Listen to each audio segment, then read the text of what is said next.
Hello, and this is Raggedstar, bringing a countdown list with my two friends Cendoo and Gexup. Hello, boys. Hello. Hi, Ragged. Hello. Alright, so this started off as a joke gone horribly, horribly wrong. Because my friend Gexup here is planning on leaving the internet, so we were all planning to do our favorite lists of games after he does his thing. And so, long story short, I'm making a video. Mm-hmm. Yep. So, Another countdown from Rags.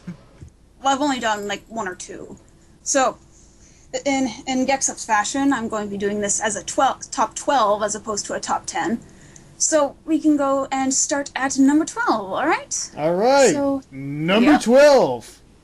Number 12 is Bastion for Xbox 360 and PC. It is a very stylish little isometric hacking slash RPG, and I don't even know how to describe it. It's perhaps stylish is probably the best way I can describe it, because everything in this game is of a specific style, and everything, a part of it, from the scrappy combat to the art style to the names of the areas and the enemies, as well as the voice of that jizz-inducing narrator, just comes and makes such an interesting and entertaining world. I pretty much gunned most of it in 2 hours when I got it off Steam sale. Did you just say jizz-inducing narrator? Yes. Have you heard that game? It's groovy. I played it. I really like the fact that the game is extremely reminiscent to the hack and slash games from the 90s, like, Diablo, for example. And I do agree that the design is pretty cool because everything in front of the player is like a miss, but when you adventure on, all those pieces of the level start matching together, just creating that kind of that atmosphere of a sense of magic that I really really like. Mm-hmm. I've had that game sitting on my laptop for months and still haven't touched it. Why? I don't know. It's on my to-do list. I see. Okay, number 11. Legend of Zelda: Link to the Past. I kind of waffled a bit for my favorite Zelda game because, and while I do like a lot of different Zelda games, I've played all the major console ones with the exception of the first two. I actually used to have Twilight Princess on this list, but the problem is that I kind of am in the camp where Zelda games kind of meld together into some amorphous mass. So I have problems trying to pick one because Zelda is Zelda, so it's really hard. But for Link to the Past, it's the simplest, purest Zelda game I could think of. And it's the first Zelda game I owned and beat by myself. It's also, not to mention, very straightforward. Everything is all tight. There's side quests if you want them, but you're not exactly forced to do them. Just cut the fat. Here's your sword, here's your quest, go do it. And other than that, it's just also really, really fun. It also has the Chris Holson room. You ever get into there? No, I've never heard of it. It's a contest that Nintendo Power had. This guy Chris won, so he has a hidden room named after him in the game. If you go there, it's just full. It's got a sign that says, "Hi, this is Chris. His last name. This is my room. Don't tell." And it's full of rubies. Is that on the SNES version or the GBA version? It's one that you have to do a trick to get into, and it works on both, I think. Oh, okay. Personally, I do agree that this is probably the best Legend of Zelda 2D Legend of Zelda game ever because of the sheer fact that this game did not waste any time whatsoever in comparison to all the other Legend of Zelda games where they're all focuses on cutscene and storytelling, and sometimes you test your patience a lot then once you that you really want to get already into the game already, and that's some of the biggest flaw I have with this Legend of Zelda series because since Ocarina of Time, every Zelda game needed to be so goddamn epic, and sometimes you're just waiting for the game to actually start. And the Link to the Past, it just did not want to waste time right from the get go. It's like You know, you wake up from a dream, and then it turned out to be like an invasion on a castle and save Princess Zelda, and then you're out for a quest to, you know, beat all these temples and dungeons. It's just like that was already an amazing concept. You couldn't get any better than that. Yeah. Well, at least Cendoo, your turn to say the number. number 10. Conker's Bad Fur Day. Yeah. Wow! I never imagined you picking that game, but alright, go ahead. Not. I like that game. Do you own that game? It's collectible. No, I don't. I actually played it on an emulator, so because I don't. Not only do I not have an N64, but the game at the local retro store is like $100 for it. That's about right. At this point, it costs more than an N64. Yeah. But I like Conker's Bad Fur Day. I don't think this needs too much of an introduction to say why it's so good. Like the game itself is actually kind of mediocre. Like it doesn't do anything particularly better than most other games, particularly things like Mario 64, Banjo-Kazooie, and all that. But it does have a lot of personality and a lot of good game design that it does kind of create something for itself, and that's part of the reason why it's been remembered for so long, despite the fact that it is kind of plain, but personality to boot. It's really clever, and I don't think we'll ever find a game like it. Well, the remake was kind of like it. Well, yes, because it was a remake. It also showed off some pretty impressive voice acting for the N64. Oh, yeah. The lip sync. Yeah, I also remember reading about it was originally a traditional platformer, and then they announced they were shifting the tone, and people originally thought that was an April Fool's joke. Oh, really? I didn't know if people thought it was an April Fool's joke. Yeah, because originally it was you know, Conker was supposed to be a kid-friendly game that was almost nearly identical to Mario 64. Yeah, I knew that. Yeah, Conker's Adventure, 12 kid-friendly. 12 Tales.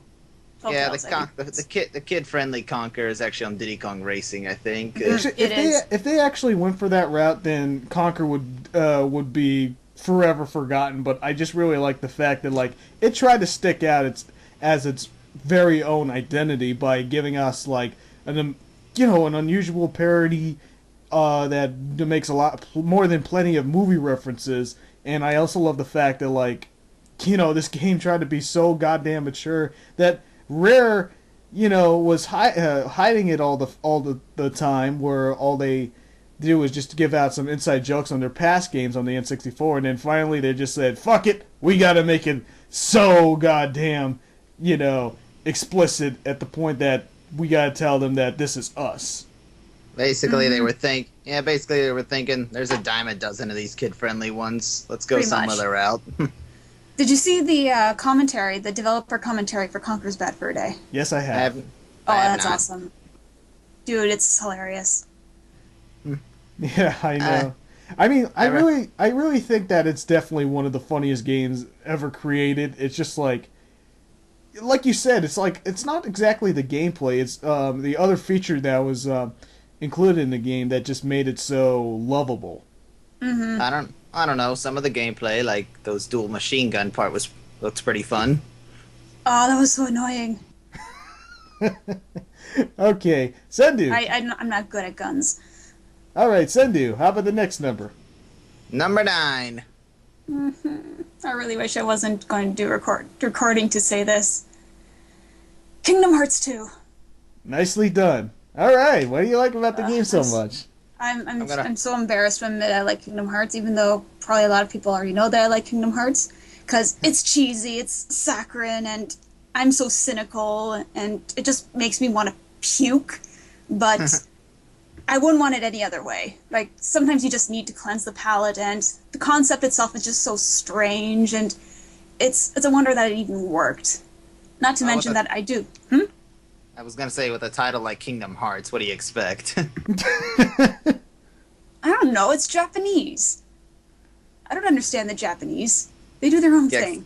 And with the HD remix coming out next month, I was almost willing to put Kingdom Hearts 1 on this list, because Kingdom Hearts 2 is very bloated and very like all the good stuff was still there, and even better, like with the forms and the combat. But a lot of things were lost, like with the with the platforming, and the storyline was much simpler. Like I started Kingdom Hearts 2 without knowing Chain of Memories even existed, and when Kingdom Hearts 2 started, I was absolutely lost. But Well, Chain of Memories was kind of Chain of Memory was kind of designed to where you could forget it because by the end of the game they forgot all the events. pretty much, but still, I had no idea who the nobodies were or Roxas. It's like I was, and all of my friends who did play the game were offline, so I was just stuck here playing this game, and I didn't know what anything was. Well, Roxas and the nobodies were not introduced in Chain of Memories. Only some of the only hinted like Axel and a few of those guys were introduced. Yeah, but still, the good stuff with the combat is still there.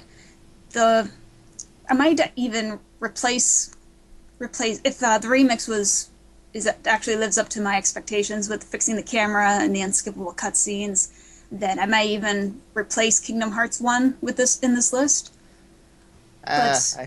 They lost the source code, so they have to make the game from scratch with the remake. Yeah, I heard that.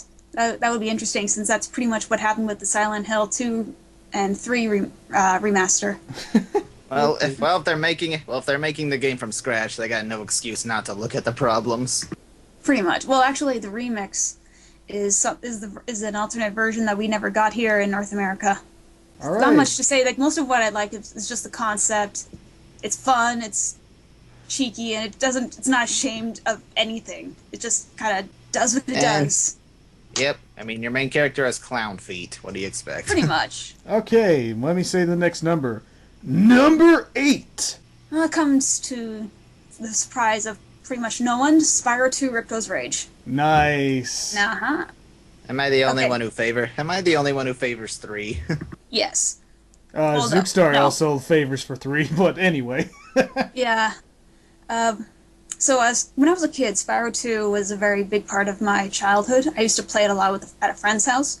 We mostly played Spyro and Crash. Before Spyro, it was almost exclusively Crash Bandicoot 1 and 2. I didn't even know 3 existed until a few years ago. Spyro blew me out of the water, and it's very cute, charming, fun. Even though Spyro 3 technically does pretty much everything better, the only thing it lacks is the focus. Because I didn't like playing all those characters. Alright, allow me to say my take on Spyro 2.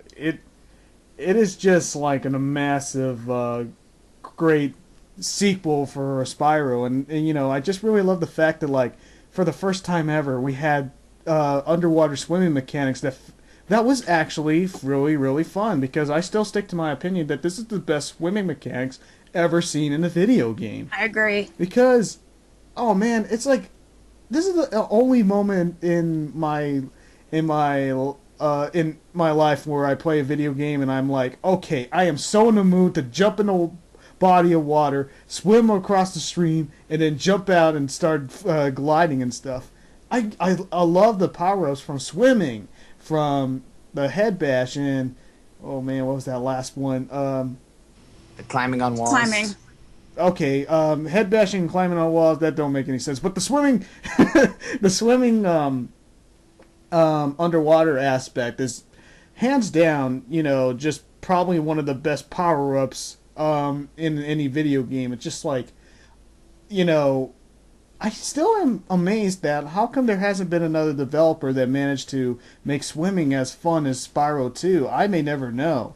But usually water levels are just so bad in games. Yeah, and not to mention that, like, I remember fondly playing the boss fights with my friends, and we were jumping out on the edge of our seats trying to defeat Crush for the first time, and Gulp was just so goddamn intimidating because that guy was so big and he was so tough to kill. And then Ripto, he was bar none the best boss fight in the PlayStation 1 era. I mean, God, I mean, like, from beating him on foot, and then he had like a metal gulp in the second phase, and then the third phase you're fighting him up in the air while he was riding a pterodactyl. I couldn't even ask more for that. Yeah, it actually glitched out on me twice. You and the damn glitches. I don't even find glitches, but then they just kind of happen. Like I showed the first time I got that glitch in the fail reel, where uh, I got hit by Ripto the same time I hit him, and the cutscene was beginning, Mm-hmm. but then it just reset the fight. That happened again like last month or something when I was playing Spyro 2. You know, that happened to me on Crash Banjo-Kazooie, and the only thing that happened was I didn't get to watch the final cutscene. They just skipped it. Oh, interesting. But anyway, I also love the new characters that actually makes the storyline in this game a lot much feels very alive and well. Unlike the first Spyro game, I really love Hunter, Alora, the Professor, and Moneybags. Oh God. I remember all my friends, every time they see Moneybags, they always scream at the TV screen like, "This asshole, no!" But for me, Yeah, we did that too. but for me, every time I encounter this guy, I don't have any hatred for him because he's so goddamn charismatic when he comes to saying, "Oh, this is a portal to Zephyr here," and you're like, "Oh God, I know he's gonna make me pay, but I can't help but to listen to what he has to say just to make it feel so goddamn charming." Yeah, he is charming. I love saying no to Moneybags and his weird reactions to it. Yeah, me Yeah. too. Anyways, He has a few good ones. yeah. But you know, Rags did a Let's Play of this game, so Yes. isn't it? Back when I didn't know how to do recording stuff. And despite that, it turned out pretty well. Mm-hmm. It was alright. All right, it's my turn to say the next number. Number 7. I'm probably in the minority of the three of us here. Sly 2 Band of Thieves. So, Now- so even the collecting the clue bottles is not really it still makes an exception and still makes it in the list. Yes, unfortunately. I didn't think the clue bottles were a good idea in Sly 2 or 4, but there were some other issues in Sly 3 that I just couldn't ignore, and generally Sly 2 I find to be a bit more entertaining as well. First of all, I felt more like a thief in this game, so there was a lot more stealth and platforming. And even though, as I think you've mentioned in your video, Gexup, even though you have to do a lot of finicky picture taking, Mm-hmm. I actually kind of found that a plus, minus the finickiness. It just felt like everything built up a lot more in the heists. And also I kind of liked the just sticking with the Cooper gang as opposed to going up to the extra members like the Panda King and the Guru and all that. And I kind of have that opinion for a lot of games, as you've seen with Spyro. But even though Sly 3 had the best story, I like the Ocean's 11 sort of thing where you just kind of gather thieves to make for one big heist to pull off. Sly 2 just seemed to have a lot more focus. All right.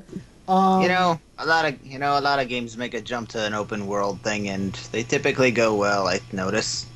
Sometimes. Yeah, I like the concept of a sandbox 3D platformer stealth game that was actually executed very well. The fact that there's always something to find everywhere you go in each level, and every single level they're always building up to the final conclusion towards taking the object that the Sly gang is trying to steal, and it always executed quite very well towards the very end of this very game. It is definitely a long game, but man, it's just like it's one game that you can't really ignore at the fact that it did something completely different, and I like to appreciate the fact that it was being its own and being strategic and how you want to do stealth and trying to adventure your own way without getting caught. It was so much fun. Oh, I was so worried on one of the last missions. It's one of the few missions in the game that I could actually say that I'm terrified of getting caught. It's towards the end where you're in the hangar and you're looking at the clockwork, all the parts together, but you have to steal some stuff and take pictures. and I was so petrified that because I couldn't take down these guys one by one. If I do that, I'm going to get caught, and I had almost nowhere to run, hardly any health or anything. Mm-hmm. So, and that was a really good time because you don't really see that too much in Sly 1 or 3 as well. Yeah, respect. Respect of the respectable. All right. Mm-hmm.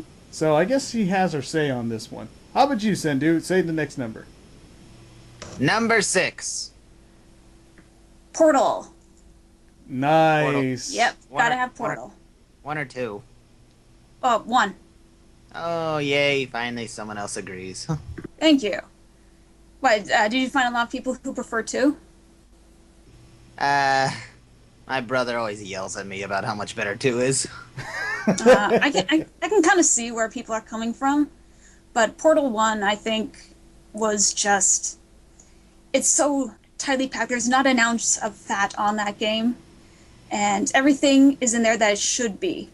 Not to mention GLaDOS as a character, I feel, is a lot more interesting, because she was the man behind the curtain sort of thing. She was so hidden, and she seemed so powerful until you got to a place where she couldn't control you. And just that final battle. And that's something that Portal 2, I feel, lacked, because everyone was talking, and there was just so many set pieces happening, and the middle act was just so dull, even though you have Cave Johnson, who is hilarious. But it's just flabby, and Portal 1 is just so pure, just so tight, just good game design, I feel. That's very similar to what the Yahtzee Zero Punctuation said. He likes the first one because how squeeze tight it is. Yeah, it's something I feel with a lot of games. Like, I've seen Yahtzee's review on it, but I do have the same kind of opinion for a lot of games, like I said with Link to the Past and all that. And I feel that's going to come up again later. Is it? Yes, it is. Yeah, I really love the fact that Portal... I do agree that I like Portal 1 better than Portal 2, because I like Portal a lot because, it brought back, the recognition of puzzle games, since a lot of people think puzzle games are all, Bejeweled. Tetris, Bejeweled, and the rest. And I like the fact that, this felt like an adventure of a lifetime, just testing out this really awesome concept of transporting from one surface to the other within an instant. And it just with that kind of concept, you have so many ways of different challenges and different variety of overcoming all these challenges. And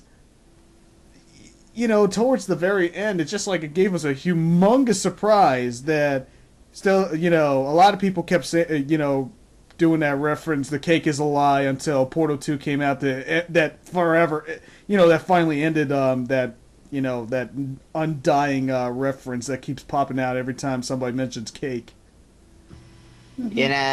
Speaking of cake, there's a glitch that can get you into the cake room. You can drop the companion cube on. Yeah, drop the companion cube on it and the game gets stuck because the claw can't put the candle out. Oh, that's interesting. All right. Anyways, it was funny about what you said about Portal and puzzle games, because I'm not a big fan of puzzle games, and that actually kept me away from Portal for a long time until I decided to try it. And not only was it a puzzle game, because, I'm stupid and I can't figure things out, but it has such a good tutorial, and it tutorializes you without whacking you on the head with a manual. It teaches you the mechanics very organically and in a very fun and productive way, which not a lot of games tend to do these days. Number 5. The most recent game on this list, Journey. I knew it was going to be in the list. Yeah, you know me. Yep, and it's also the first GMV I've created, which needs more views, in case anyone hasn't viewed it. All right, Gex, let's go view it 10 times. I've seen it. I've seen the Let's Play. Good boy. Anyways, for Journey, it's one of the few games that has actually stopped me in my tracks. I played it all in one sitting about a week or so after it was released. I went in pretty clean, All I knew is that it was good. And I was waiting for it since 2011. And it finally came last year. And I was stunned. The game had no dialogue, no HUD, no clearly defined plot, yet there's just so much exposition told subtly. And then there was that multiplayer component, which was actually the first time I've ever done multiplayer on my PS3. And despite the fact that the co-op is not forced, there's no major bonuses to the co-op, it does make the game more whole. I mean, you experience a journey with someone, some masked figure that you don't know, you can't communicate, yet you can still express joy through subtle body movements, such as the clicking and the jumping and other various movements. Not to mention that the game is absolutely gorgeous.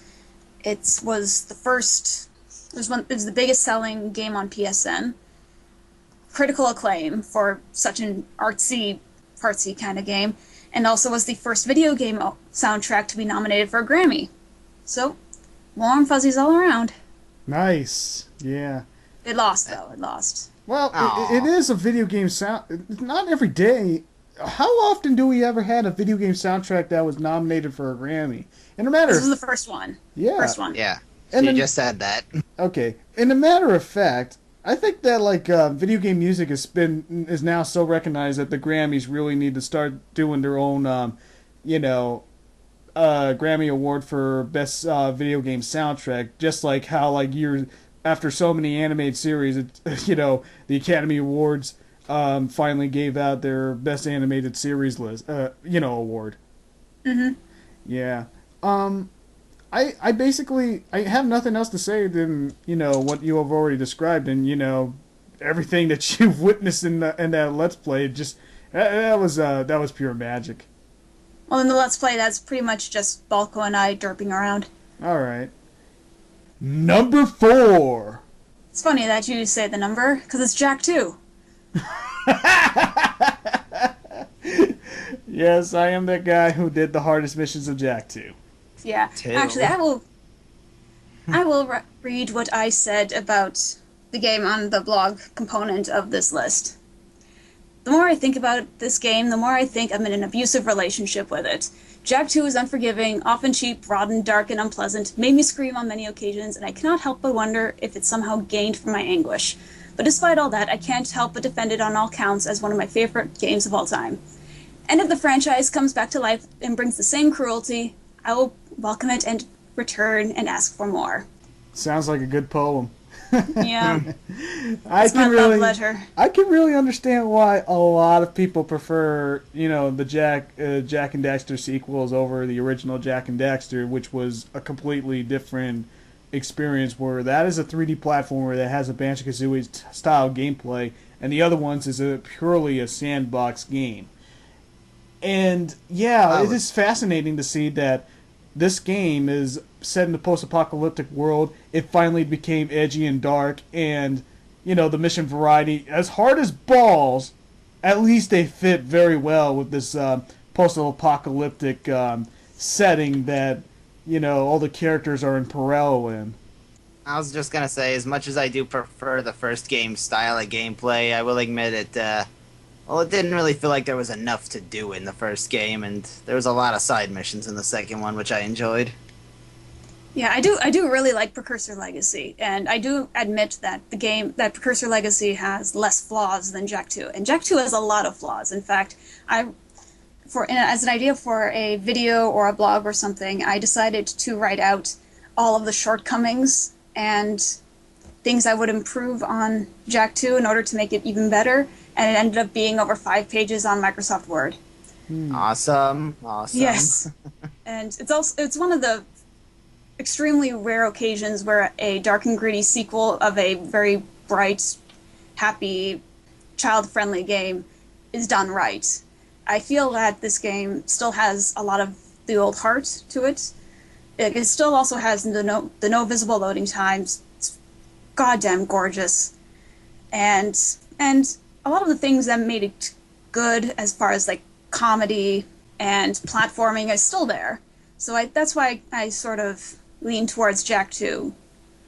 even though Precursor Legacy is a very close second, and I have no idea what happened at the background of Jak 3, but I have no idea. I can't comment on that. Yeah, I know. I mean, like, as I was awesome as Jak 3 was, there was a lot of plot holes that got my head spinning. Like, like, how the hell did all the Dark Makers somehow showed up out of the blue and, like, the reveal of who Jack's father was. It's like, that was just thrown in there for, a short notice, and then out of blue, Jack just didn't care anymore. Like, Jak 3 did kind of iron out a lot of other handling complaints, like better using Dark Jak, and the Light Jak was good, but the story, I really don't like the vehicles. Me neither. Yeah, like the vehicles, it was pretty much the point where I would be driving straight on a mostly flat surface, and for some reason I would just the car would just flip out of control, usually during a mission. You hit a rock. Yes, it must be something along the size of gravel. Hey, you don't know what's underneath the sand, though. They could be the size of a mountain. Maybe. Number 3. Shadow of the Colossus. Heck Of course. yeah. Hugs. Yep. So Shadow of the Colossus is the poster child of video games seen as an art form. And I went into this game 100% clean. I did not see a single Colossus. All I heard was that it was really good. So when I first bought the game, I actually remember exactly which day it was. It was Canada Day. Went out, got the game, put it in my PS2, and I don't think I've ever been... While I did say that journey did kind of stun me at the end, Shadow of the Colossus stunned me before the main menu started. So it was just that intro that stayed with me, and I was thinking, yep, this is gonna be a good game. And when I started to play it, after I glitched into the mountain and died, I just fell in love with it. The Colossi have an immense variety of designs and personalities, ways to kill them, so that everything feels unique, and you really want to go out and see what's going to happen next. And like we've been noticing in the previous entries of the list, I do like games that are very straight to the point, do your thing, cut out the fat. And Shadow of the Colossus is a very good example of that. There's no villages, no NPCs out there, hardly even any animals, no side quests. Just if you want to explore on your own time, that's fine. Otherwise, just go straight to the Colossi. And there is the collecting. Well, there is the collecting white lizard tail and fruit. yeah, there's that. Those are kind of optional, though. It's mostly for buffs, and even though you can really finish the game without getting a single lizard or fruit. I did that in my first playthrough. Yeah, but really, that's probably the only point for the regular swing with the sword. Yeah. Anyways, I feel like this is one of the best stories ever told in a game. And it's one of the most subtle games. The only other game I can really compare it to is Eco, and while I do really love Eco, it just can't compete with Shadow of the Colossus, which is a more grander sort of adventure. It's a very quiet game, but at the same time, it's also very intense and frantic. I do have a few friends who don't like this game, and they say that it has a really nasty frame rate, floppy controls, and the camera is kind of bad. But it's engaging, and that's kind of what comes home at the end. It's a game with a lot of highs and a lot of lows, including that goddamn ending. Highs and lows, literally. Wow, that's Yeah, making me pretty rethink my... Wow, this game's making me rethink my list now. Might just have to throw it in. Gexup, this wasn't one of your honorable mentions. Please explain. Indeed. Well, I was not too much of a fan at the fact that the only objective in this game is just basically just defeat these colossi. I do admit that they were engaging, but I thought that this game could have offered more for me personally. But I can see where you're coming from by saying the Shadow of the Colossus is your favorite game of all. Your third favorite game of all time, considering that there are it's just a different take and experience every time you encounter one of the Colossi and just fight them off. And not to It's not a mention, game for everyone. It's not a game for everyone. yeah, and not to mention that this is, um, it felt like you really are there. It's not like you're just watching the screen. I mean, like from climbing the colossi, because from far away distance they look pretty big, but when you start climbing on them, it felt like it's even bigger than anything expected. This really pushed the PlayStation 2's emotion engine at its limits, and I don't think there has been another PlayStation 2 game that was as big as Shadow of the Colossus, and that's counting all the sandbox games that was made for the PlayStation 2. Mm-hmm. Yeah, but I wonder what would happen if you just kept going off in one direction. In what, Shadow of the Colossus? Yeah. Like, is there an end to the map? Yes, there is. Actually, the map isn't as big as it seems. Part of the map is actually blocked off, and you can't access it. Oh. Oh well. Number 2. So, you guys noticed there hasn't been a Ratchet & Clank game yet. Yes, of course, of course. Yeah. So, number 2 is Ratchet & Clank Future: A Crack in Time. Yep. As I mentioned on the Buchau. Yeah. I was actually playing all the Ratchet & Clank games recently, doing no armor runs. And it was also done so I could kind of see if this really is my favorite Ratchet & Clank game, and it is. And it is kind of a bit of a weird choice to have between Shadow of the Colossus and my number 1. But these games are fun as hell, and I remember playing these when I was a kid, and there's just so much humor, so much personality in there. There is the weapons, of course. And with the future games, I noticed a lot of people didn't like it because they're more story-driven. There's a lot more... It's a bit darker, I guess. But A Crack in Time, kind of like with what Jak 2 did, I think A Crack in Time did it right. It's probably one of the better paced Ratchet & Clank games, except for towards the end. Not to mention, it actually had an end. If Ratchet & Clank stopped there at the ending, I would be satisfied, saying, yep, you guys had one hell of a run. I agree. It's my favorite too. I noticed they did completely strip out the gadgets by this game. Yeah, kind of. Except for the hover boots. Hover boots were cool as hell.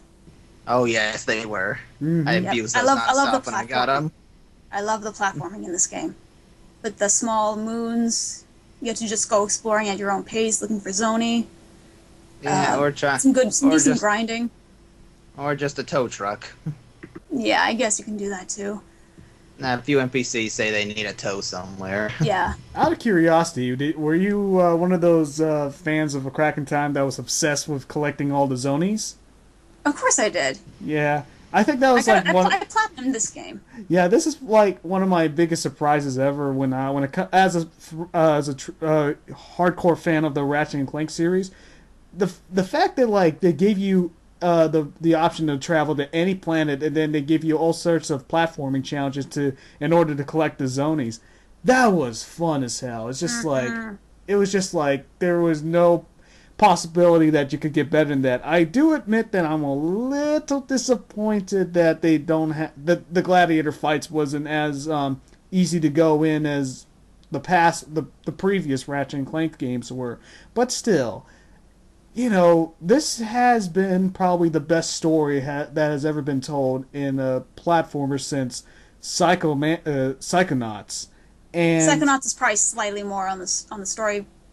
But yeah, this is really good for a platformer. Yeah, I was just so amazed that like Insomniac Games, they managed to, tell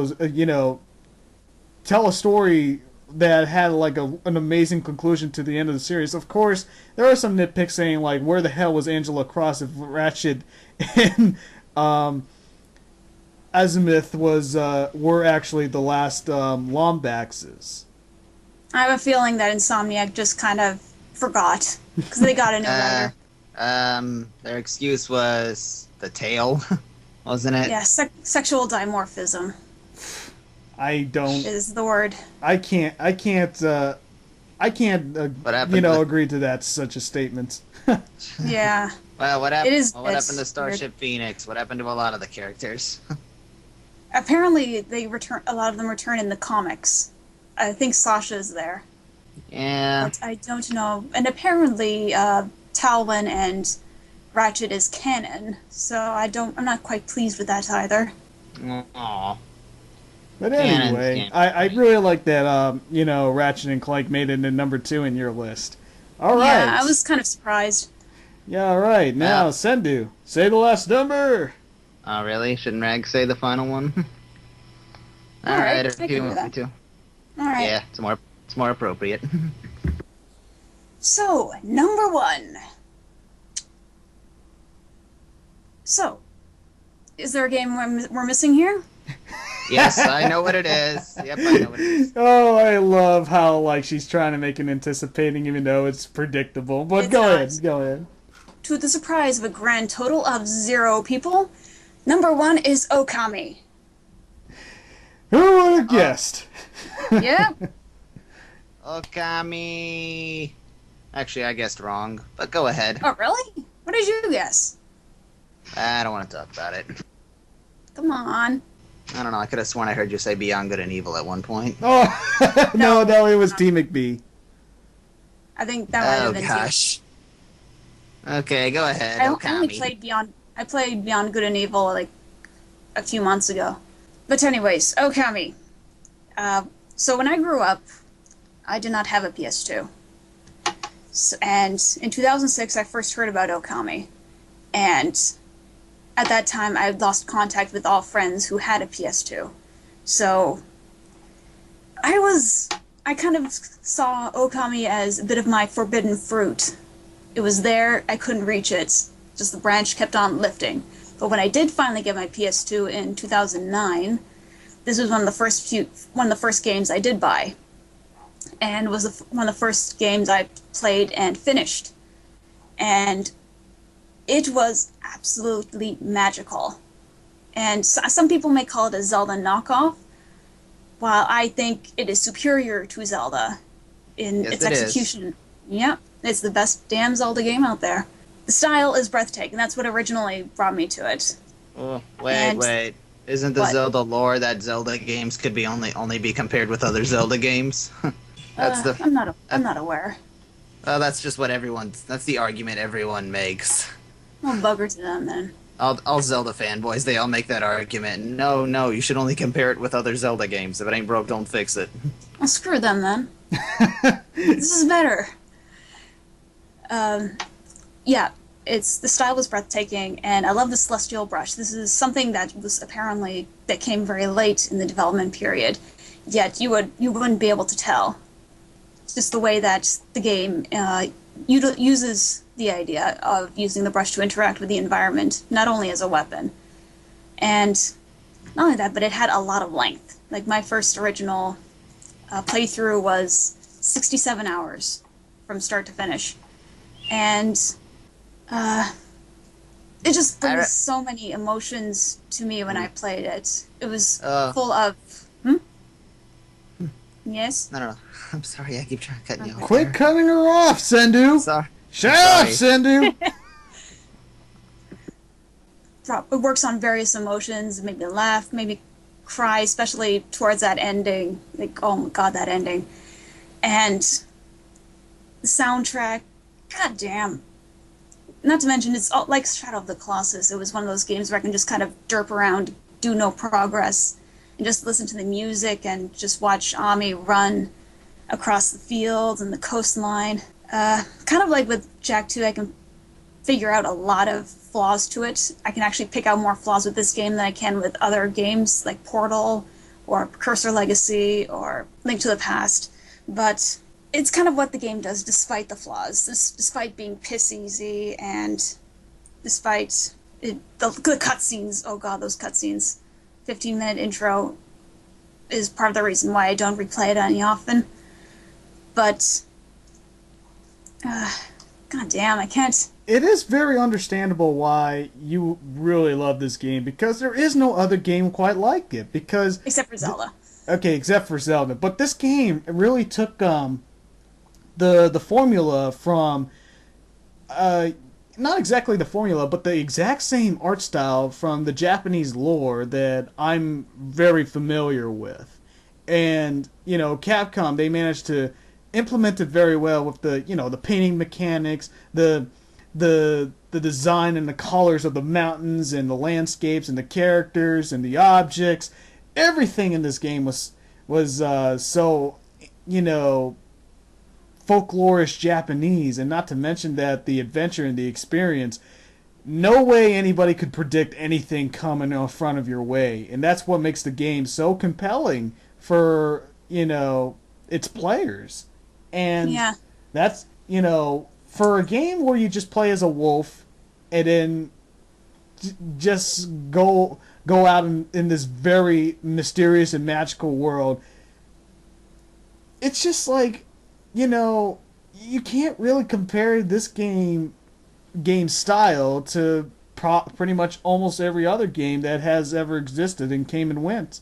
I mean, I'm pretty surprised that there hasn't been another game that has the same atmosphere as Okami, because this is 100% folklorish Japanese. I actually learned a lot about Japanese folklore through this game.